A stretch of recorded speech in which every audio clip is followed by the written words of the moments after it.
가요 연예기획사 수장들의 엇갈린 행보가 K-팝 팬들의 시선을 끌었다. 수사를 받고 법정에 출석하는 이들이 있는가 하면 무대에 올라 건재함을 과시하는 모습도 보였다. YG 엔터테인먼트 수장 양현석의 발걸음은 4일 법정으로 향했다. 해외에서 고가 시계를 신고하지 않고 들여왔다는 혐의를 받으면서다. 양현석은 이날 서부지법 형사합 21부 부장판사 배성중 심리로 열린 특정범죄가 중처벌법 위반 관세 혐의 공판에 출석했다. 이날 증인으로 출석한 스위스 시계 브랜드 한국 관계자 A씨는 공식 유명인 협찬은 스위스 본사에서 공지한다. 연예인 협찬은 허용되지 않는다고 했다. 양현석은 앞선 공판에서 협찬은 연예계 관행이라고 주장했는데 이와 정면으로 배치되는 추가 증언이 나온 것이다.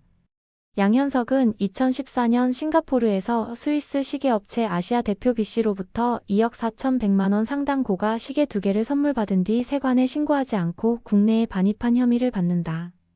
B씨는 양현석으로부터 예전에 요청한 시계를 준비해달라는 문자 메시지를 받은 뒤 시계가 준비됐다고 답한 것으로 조사됐다. 검찰은 이 메시지를 근거로 양현석이 먼저 시계를 요청한 뒤 밀수입한 것으로 판단했다.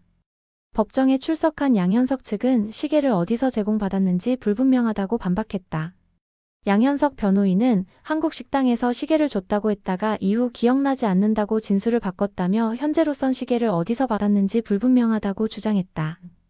양현석은 이날 법원에 출석하는 과정에서 혐의를 인정하느냐 검찰의 무리한 기소였다는 입장에 변화가 없느냐 등 취재진의 질문에는 답하지 않은 채 법정으로 향했다.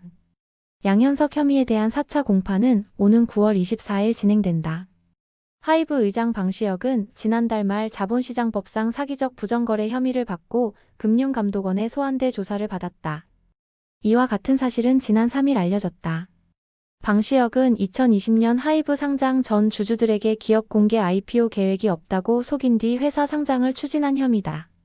이 과정에서 방시혁은 자신의 지인이 설립한 사모펀드 PEF와 지분 매각 차익 30%를 공유받기로 계약하고 상장 이후 4천억 원가량을 받은 것으로 드러났다. 해당 계약은 상장 과정에서 증권신고서에 기재되지 않았다.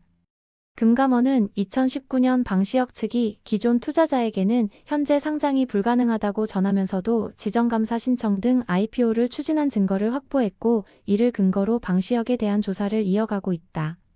추가 조사를 거쳐 증권선물위원회 제재 및 검찰 고발 여부를 결정할 계획이다. 방시혁은 같은 혐의로 경찰 수사를 받고 있다. 서울경찰청 금융범죄수사대 또한 별도로 수사를 진행 중이며 2차례 압수수색 영장을 신청했으나 검찰에서 모두 기각됐다. 하이브는 방시혁 금감원 소환 조사에 대한 여파로 하이브 주가가 5% 가까이 급락했다. JYP 엔터테인먼트 수장 박진영은 4일 경기도 고양시 킨텍스 야외 글로벌 스테이지에서 진행된 워터밤 서울 2025 워터밤 무대에 올랐다. 그야말로 파격적인 무대였다. 핑크색 시스루 홀터넷에 비닐 바지를 입고 무대에 오른 박진영은 특유의 끈적한 무대를 완성했다는 평이다. 박진영의 의상은 워터밤 무대 전날 공개됐고 이에 대한 사실 여부에 대해 갑론을박이 들끓었는데 결국 사실로 드러난 것이다. 다만 여전한 노익장을 과시한 박진영의 무대를 두고 의상이 과한 것 아니냐는 일부 지적도 이어졌다.